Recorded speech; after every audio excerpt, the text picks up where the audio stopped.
अस्सलाम वालेकुम, मैं हूं शाकिर हुसैन और उम्मीद है आप खैरियत से होंगे।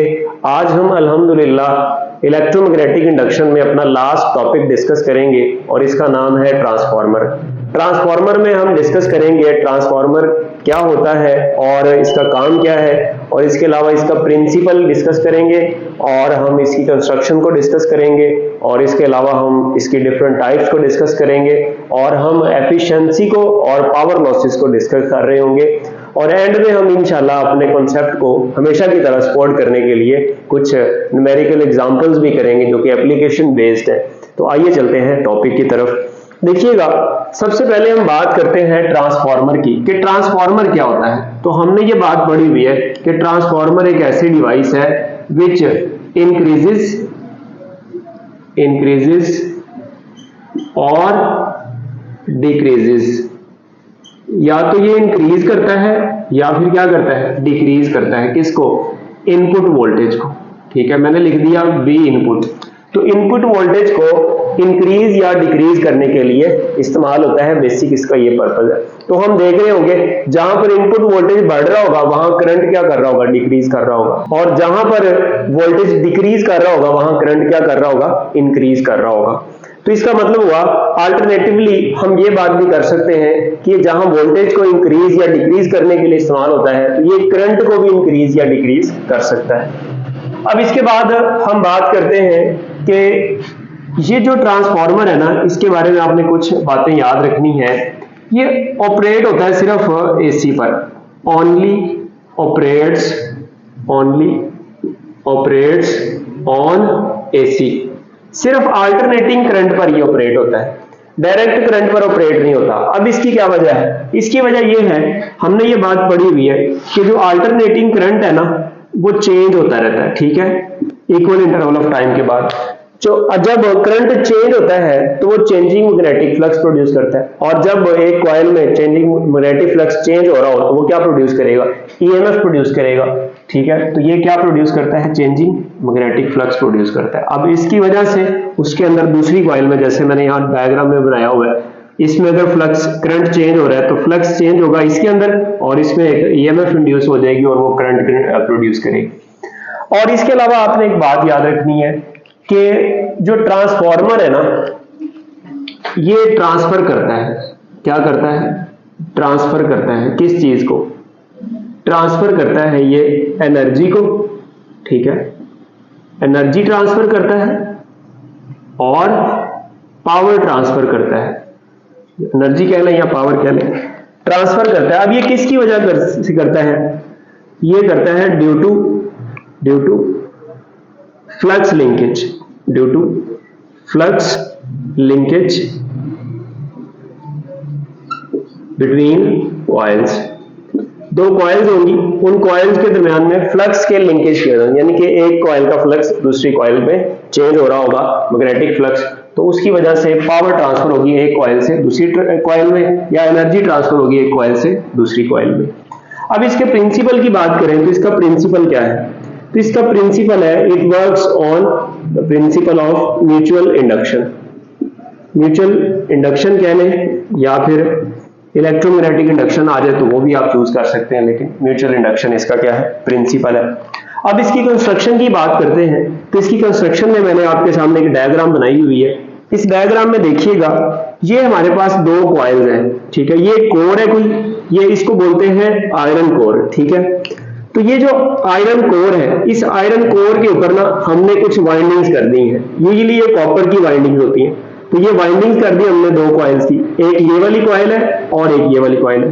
इस कॉइल को देखिए, इसके साथ एक हमने अल्टरनेटिंग सोर्स लगा दी है। ठीक है, आप ये समझ लें एसी जनरेटर से यहाँ पर अल्टरनेटिंग करंट आ रहा है, और ये दूसरी जो है यहाँ पर हमने एक लोड रेजिस्टेंस लगा दी, यहाँ पर आपको आउटपुट मिलेगी। ठीक हो गया।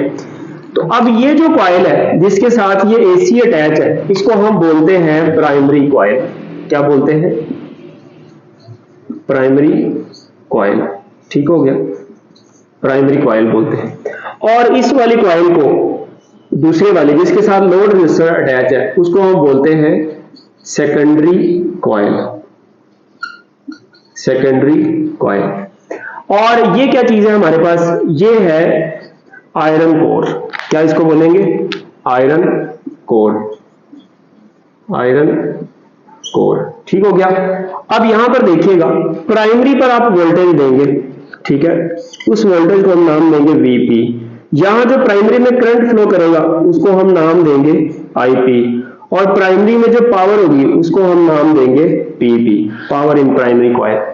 सिमिलरली यहां पर जो हमारे पास वोल्टेज होगा वो होगा Vs, उसको हम सेकेंडरी वोल्टेज कहेंगे, और जो करंट यहां हमें मिलेगा उसको हम सेकेंडरी करंट कहेंगे, और जो पावर यहां हमें मिल रही होगी उसको हम सेकेंडरी पावर कहेंगे। तो अब इसके बाद एक बड़ा इंपॉर्टेंट कॉन्सेप्ट है जो आपने याद रखना है, वो है ट्रांसफॉर्मेशन रेशो। क्या है? Transformation ratio. ट्रांसफॉर्मेशन रेशो क्या होती है, जरा इस बात को समझते हैं। ट्रांसफॉर्मेशन रेशो होती है हमारे पास, ये जो यहां पर देखिए, यहां पर नंबर ऑफ टर्न्स है ना, तो यहां पर जो टर्न्स है इस कॉइल के उसको हम बोलते हैं NP, turns on primary coil, और यहां पर जो कॉइल के टर्न्स है उनको हम बोलते हैं NS। तो ये जो NS ओवर NP, इन दोनों की जो रेशो है NS ओवर NP, ये बराबर होती है एक आइडियल ट्रांसफार्मर की अगर हम बात करें, इसमें पावर लॉसेस जीरो होते हैं, आगे चलकर हम इसको डिटेल में देखेंगे, वो बराबर होती है Vs ओवर Vp के, या वो बराबर होती है Ip ओवर Is के, और ये कांस्टेंट होती है, इसको हम K कह देते हैं, एक कांस्टेंट होती है। यहां पर एक फॉर्मूला याद रखिएगा, पावर का जो फॉर्मूला है ना हमारे पास वो है VI, ठीक है, वोल्टेज इनटू करंट। तो प्राइमरी होगी तो हम यहां पर P, और यहां भी P और यहां भी P लगा देंगे। अगर सेकेंडरी पावर की बात हो रही है यहां पर हम SS लगा देंगे सबके साथ। तो ये जो ट्रांसफॉर्मेशन रेशो है, ये अब देखिएगा, इसके हिसाब से हम डिफरेंट टाइप्स आगे डिस्कस करते हैं। तो अगर मैं बात करूं टाइप्स की, तो इसकी दो टाइप्स हम डिस्कस करेंगे। टाइप्स इसकी कितनी है? एक होता है हमारे पास step up transformer, step up transformer, और दूसरा होता है हमारे पास step down transformer, step down transformer. अब हम देखते हैं कि स्टेप अप ट्रांसफॉर्मर कौन सा है और स्टेप डाउन ट्रांसफॉर्मर कौन सा है।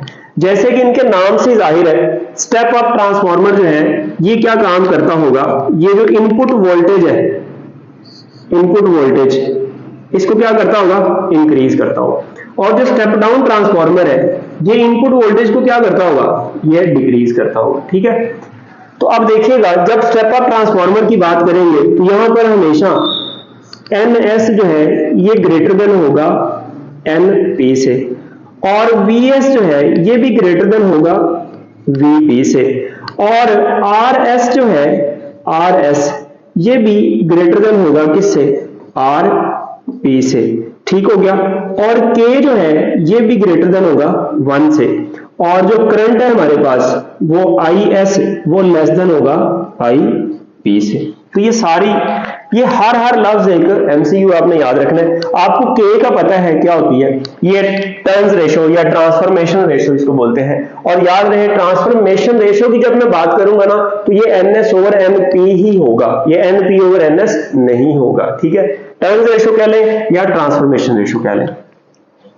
अब यही बातें अगर मैं स्टेप डाउन में ट्रांसफर डिस्कस करूं तो उसमें यही बातें ना सारी ना उलट हो जाएंगी। जैसे यहाँ NS ग्रेटर देन NP है तो यहाँ क्या हो जाएगा सर, यहाँ हो जाएगा NS लेस देन NP, ठीक हो गया।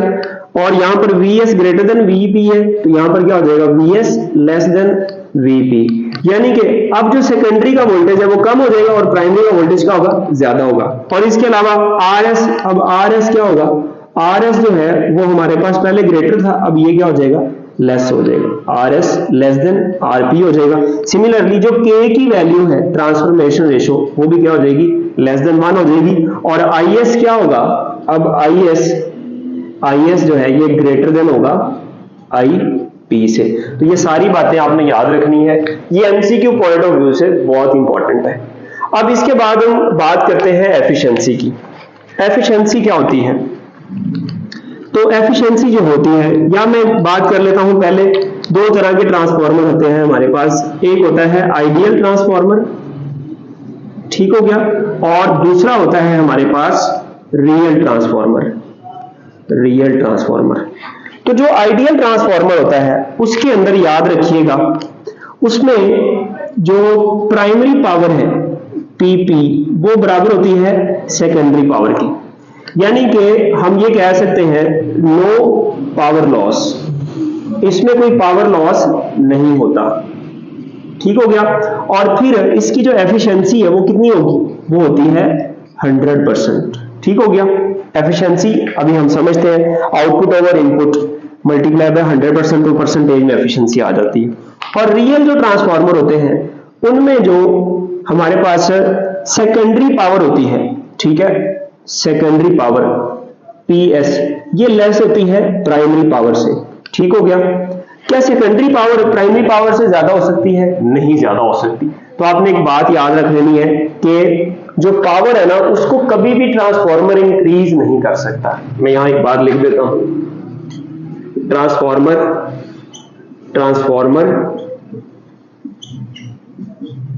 Can not increase power. ठीक है, ना तो ये पावर को इंक्रीज कर सकता है, और एक और बात, ना ही ये फ्रीक्वेंसी को इंक्रीज या डिक्रीज कर सकता है। मैं यहां एक और बात लिख देता हूं, फ्रीक्वेंसी रिमेन्स सेम। इसका क्या मतलब हुआ, इनपुट की फ्रीक्वेंसी बराबर होगी किसकी, आउटपुट की फ्रीक्वेंसी। इनपुट पर जो करंट मिल रहा होगा या जो वोल्टेज मिल रहा होगा वो और आउटपुट पर जो करंट या वोल्टेज मिलेगा उन दोनों की फ्रीक्वेंसी क्या रहेगी, सेम। अगर इनपुट करंट की फ्रीक्वेंसी 50 हर्ट्ज है तो आउटपुट की भी कितनी होगी, 50 हर्ट्ज होगी। ये आपने याद रखना है। तो जो रियल ट्रांसफार्मर होता है उसमें जो सेकेंडरी की पावर होती है वो लेस देन होती है प्राइमरी की पावर से। अब ये किसकी वजह से होती है, ये होती है ड्यू टू पावर लॉसेस की वजह से। पावर लॉसेस की वजह से ये कम हो जाती है, और इसकी जो एफिशिएंसी है वो होती है लेस देन 100%, या हम कहते हैं कि ये लेस देन 1 होती है। अब एफिशिएंसी क्या होती है, एफिशिएंसी आपको एमसीक्यू आ सकता है एफिशिएंसी से रिलेटेड, तो एफिशिएंसी को भी हम ब्रीफली डिस्कस कर लेते हैं। एफिशिएंसी के बारे में ऑल्दो हमने पहले भी पढ़ा हुआ है। तो एफिशिएंसी का जो फॉर्मूला है, एफिशिएंसी का फॉर्मूला हम लिख देते हैं आउटपुट पावर, ठीक है, या मैं कह देता हूं पीएस ओवर पीपी, यानी कि power on secondary coil over power on primary coil, multiply क्या कर देंगे 100%, अगर हमने परसेंटेज में निकालना है।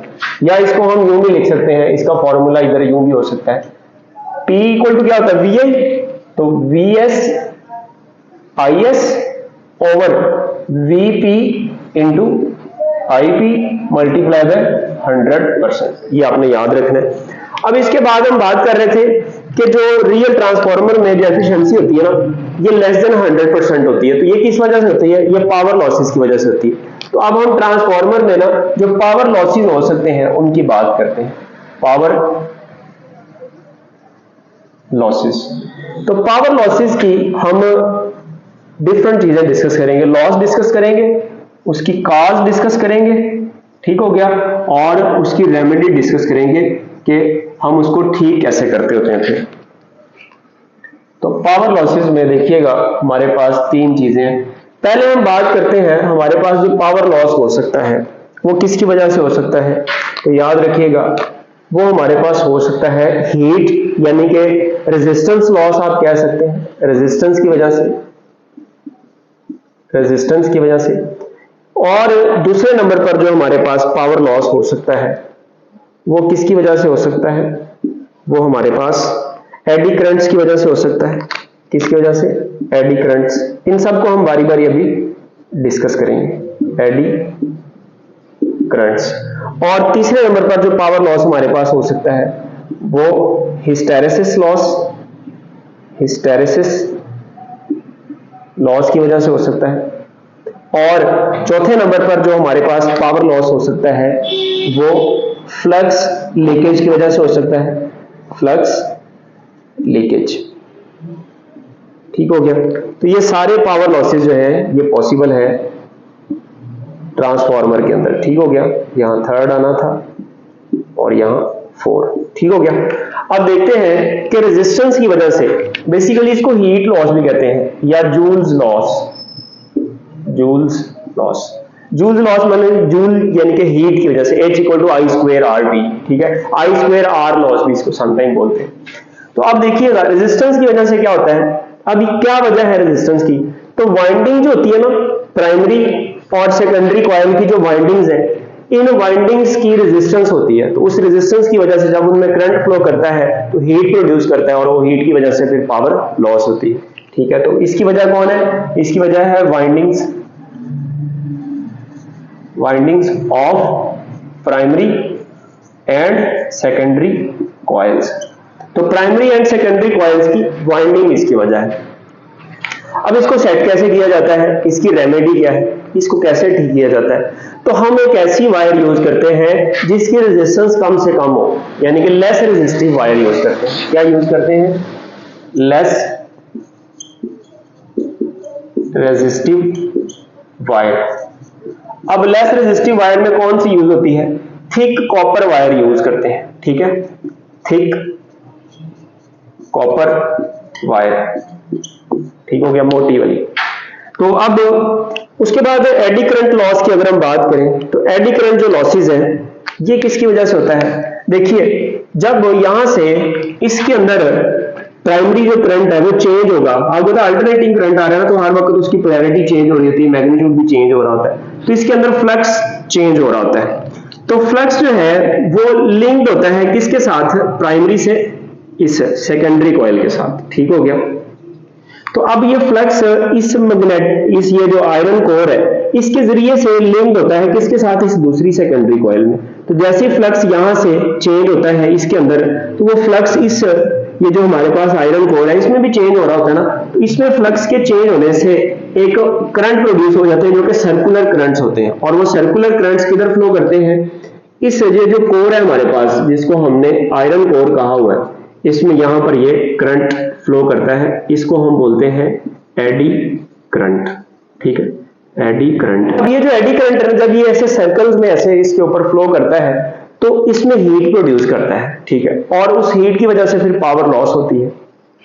तो यहां पर एडी करंट्स या एडी करंट लॉस जो है ये किसकी वजह से होता है, तो ये हमने देखा ये होता है हमारे पास due to changing flux, delta phi change in flux in core material. Core material में, अब कोर मटेरियल कौन सा है, आयरन कोर से, तो फ्लक्स का चेंज होना किसमें, कोर मटेरियल में, उसकी वजह से एडी करंट लॉस प्रोड्यूस होता है। और इसकी फिर रेमेडी क्या है, इसको क्या किया जाता है। अगर आप देखें ये बजाय इसके कि मैं एक बल्क, ये देखें आपको लेयर्स नजर आ रही होंगी ना, ये एक्चुअली मैंने छोटी छोटी प्लेट्स बना दी है। ठीक है, पतरियां भी इसको कह सकते हैं। ठीक है, तो ये जो प्लेट्स है ना ये ऐसे एक दूसरे के साथ जोड़ी हुई अलग अलग करके, आप बल्क भी रख सकते थे लेकिन बल्क में उसको उसकी रेमेडी करना मुश्किल काम था, तो हमने छोटी छोटी ऐसे प्लेट्स एक दूसरे के साथ जोड़ दी और उनसे फिर कोर बनाई। और हर प्लेट जो है ना एक दूसरे के साथ लैमिनेट है, यानी कि लैमिनेट का मतलब यानी कि उनके दरमियान में इलेक्ट्रिकल इंसुलेशन है, जहां से करंट दूसरे तक नहीं जा सकता। ठीक हो गया, तो फिर हम यूज करते हैं लैमिनेटेड आयरन कोर। क्या यूज करते हैं, लैमिनेटेड आयरन कोर। ठीक हो गया, इलेक्ट्रिकल इंसुलेशन कर देते हैं। उसके बाद हिस्टैरिसीस लॉस जो है ये किस वजह से होता है, देखिए ये जो हमारे पास आयरन कोर है इसको जब इसमें से फ्लक्स ऐसे पास करेगा तो इसको मैग्नेटाइज करेगा। तो फ्लक्स जब किसी मैग्नेटिक मटेरियल में से पास करता है जो कि आयरन कोर है यहाँ पर, तो उसमें से उसको मैग्नेटाइज और डीमैग्नेटाइज करता है। तो इस आयरन कोर को, इस कोर मटेरियल को मैग्नेटाइज और डीमैग्नेटाइज करने में एनर्जी वेस्ट होती है, तो उस एनर्जी का जो लॉस है उसको हम बोलते हैं हिस्टैरिसीस लॉस। तो यहां मैं क्या लिखूंगा, यहां मैं लिख देता हूं energy required to magnetize and demagnetize the core के मटेरियल को मैग्नेटाइज और डीमैग्नेटाइज करने में एनर्जी चाहिए होती है। अब इसको रेमेडी फिर क्या करते हैं, तो इसके लिए हम ये काम करते हैं कि हम ऐसा आयरन कोर यूज करते हैं, हम मतलब जो सॉफ्ट आयरन हो, तो हम यूज करते हैं सॉफ्ट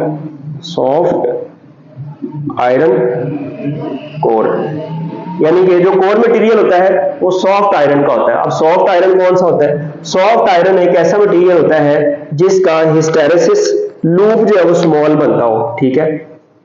हिस्टेरेसिस लूप क्या बनता हो? स्मॉल बनता हो। आपने चैप्टर 17 में पढ़ा होगा ये लूप। तो ये एमसीक्यू भी आ सकता है, which of the following is suitable for the use of as a core material। तो आगे material with large hysteresis loop, material with medium hysteresis loop या material with small hysteresis loop या all of these. तो फिर आप उनमें से ये चूज कर सकते हैं। उसके बाद फ्लक्स लीकेज क्या होता है?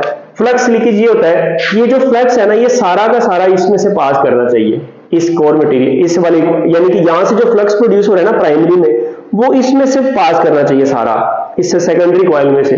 तो ऐसा होता है कि कुछ जो लूप्स है ना, मैग्नेटिक लाइंस, फील्ड लाइंस, वो एयर में चली जाती हैं, वो इसमें से पास नहीं करती, तो वो लीक हो जाती है, उसको बोलते हैं फ्लक्स लीकेज, ठीक है।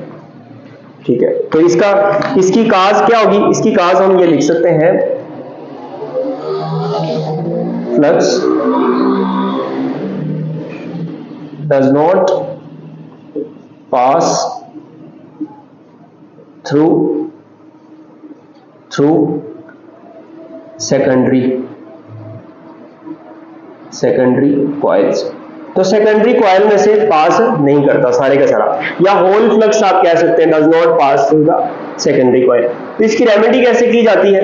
यूजुअली जो है वाइंडिंग जो है ये सेकेंडरी और प्राइमरी ये एक दूसरे के करीब करीब रखी जाती है। यहां हम कह सकते हैं coils are placed very close to each other. तो कॉइल्स को एक दूसरे के क्या करते हैं? बहुत करीब रखते हैं। तो अब इसके अलावा ना एक और भी लॉस होता है जिसको हमिंग लॉस बोलते हैं। आप कभी ट्रांसफार्मर के पास गए हो तो आपको जैसे शहद की मक्खी बिन बना रही होती है वैसी साउंड सुनाई देती है ना, अब वो भी वो हमिंग लॉस उसको बोलते हैं, और वो बहुत माइनर सा लॉस होता है, उसको यूजुअली काउंट नहीं किया जाता। वो किस वजह से होता है कि जब प्राइमरी कॉइल में से जो अल्टरनेटिंग करंट है वो पास करता है, तो अल्टरनेटिंग करंट की वजह से ना फ्लक्स का यहाँ जब चेंज आता है तो ये जो आयरन कोर्स है ना, आयरन कोर मटेरियल है, ये वाइब्रेट करना शुरू कर देता है। अब उसकी वाइब्रेशन से फिर साउंड प्रोड्यूस होती है। अब वो साउंड जो है वो फिर एनर्जी लॉस की वजह बनती है, उसको हम बोलते हैं हमिंग लॉस। तो वहां मैंने यहाँ इसको डिस्कस नहीं किया सूची तौर पर। तो अब हम बात करते हैं, एक दो एमसीक्यू डिस्कस करते हैं और फिर टॉपिक को क्लोज करते हैं। आइए अब हम बात करते हैं दो एमसीक्यूज की और फिर टॉपिक क्लोज करते हैं।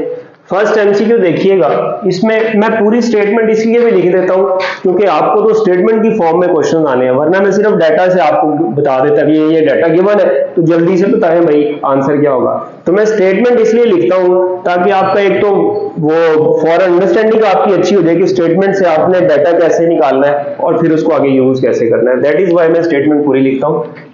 A transformer is used to light a 140 watt 24 volt bulb. ठीक है, एक बल्ब है जिसकी पावर इतनी है और उसका जो वोल्टेज है वो 24 वोल्ट है। फ्रॉम अ 250 वोल्ट मेंस, तो मेंस की जब बात होगी ना तो ये वीपी होगा, और ये फिर क्या होगा सर, ये हमारे पास पावर है और ये वीएस होगा। ठीक है, ये वीएस होगा और ये चूंकि ये फिर पीएस होगा यानी कि सेकेंडरी पावर। ठीक हो गया। The current in the main cable is 0.7 ampere. तो आईपी हमारे पास कितना है, मेन केबल में जो करंट आ रहा है वो है 0.7 एम्पेयर। कैलकुलेट ईटा यानी कि एफिशिएंसी ऑफ ट्रांसफार्मर। तो इस ट्रांसफार्मर की एफिशिएंसी बताएं कितनी होगी, ये ऑप्शंस आपके सामने लिखे हुए हैं, इसको सॉल्व करते हैं जी। एफिशिएंसी का फॉर्मूला हमने पढ़ा, ईटा बराबर होता है secondary power over primary power multiply by 100%, अगर परसेंटेज में एफिशिएंसी निकालनी है तो अब देखें हमारे पास सेकेंडरी पावर है जी सर, ये 140 है। ठीक है, अब क्या पीपी है सर? पीपी नहीं है, तो पीपी किसके बराबर होता है? देखिए पीएस ओवर पीपी बराबर हो जाएगा वीपी आईपी। ठीक हो गया, और मल्टीप्लाई बाय 100% हम वैसे लिख देते हैं। अब इनकी वैल्यूज पुट कर देते हैं। सेकेंडरी पावर कितनी है? सेकेंडरी पावर है सर 140, यहां पुट कर दिया 140 ओवर प्राइमरी वोल्टेज कितना है सर? प्राइमरी वोल्टेज है हमारे पास 250, तो यहां हमने पुट कर दिया 250 मल्टीप्लाई करंट कितना हमारे पास प्राइमरी? सर करंट है 0.7, मैं इसको 7/10 ना लिख दूं? सर लिख दें, ठीक हो गया जी। अब देखिए इसको सॉल्व करना बहुत आसान हो गया है। इस 0 से ये 0 कट जाएगा और 7 1 जार 7, 7 2 जार 14, तो ये कितना आ गया हमारे पास? ये आ गया 20/25। तो यहाँ ये जो मल्टीप्लाई 100% आ रहा था, ये हम साथ वैसे लिख देते हैं 100%। तो अब देखें 25 1 जार 25, 25 4 जार 100, तो 420 जार कितना हो गया सर? ये हो गया 80%, ठीक हो गया। तो एफिशिएंसी कितनी आ गई हमारे पास? एफिशिएंसी आ गई 80%, दैट इज चार्ली ऑप्शन। अब नेक्स्ट एमसीक्यू करते हैं। इसमें देखिएगा आपसे कहा जा रहा है कि हाउ मच करंट, कितना current is drawn from the primary, कि प्राइमरी से कितना करंट ड्रा करेगा।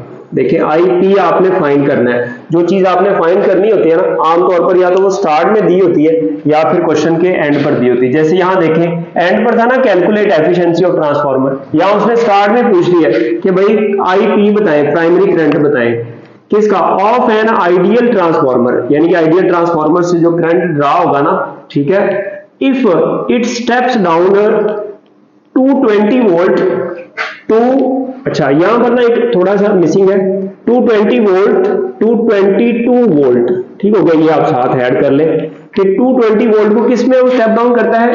222 वोल्ट में।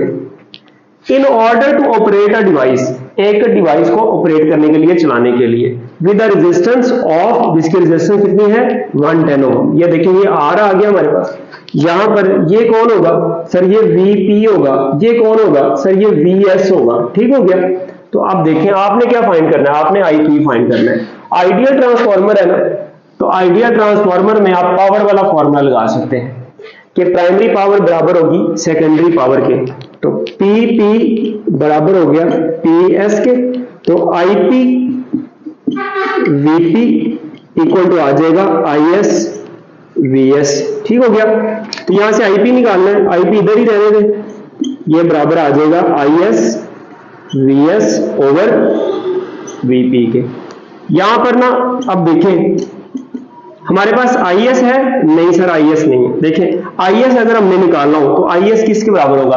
आई बराबर होगा वी ओवर आर के, ठीक है। तो वी कौन सा? सेकेंडरी वाला, ठीक है, सेकेंडरी वाला वोल्टेज, तो वीएस ओवर आर की इक्वल आ जाएगा।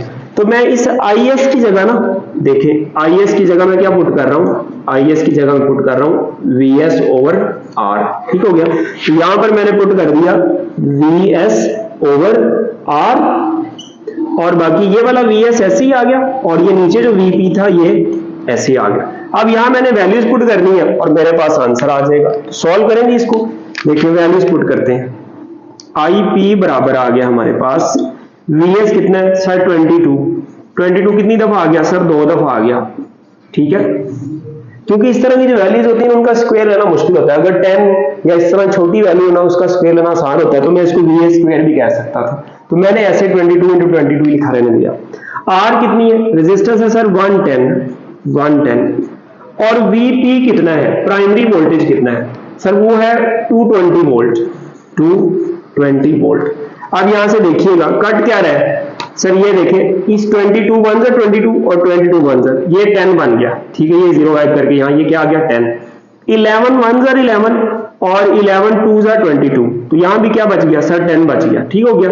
तो ऊपर 2 आ गया, नीचे 10 10 जार 100, तो ये आ जाएगा हमारे पास IP is equal to 2 over 100, ठीक हो गया। अब इसको जब सॉल्व करेंगे, यहां देखें 2 0 ऊपर चले जाएंगे, 10 पावर -2 हो जाएगा, तो ये आंसर आ जाएगा 0.02 एम्पेयर। कौन सा आंसर बनेगा? 0.02 सर, ये वाला बीटा ऑप्शन बनेगा, ठीक हो गया जी। तो ये था हमारा आज का लेक्चर, उम्मीद है आपको समझ आया होगा। अपनी दुआओं में याद रखिएगा। Thank you very much, Allah Hafiz.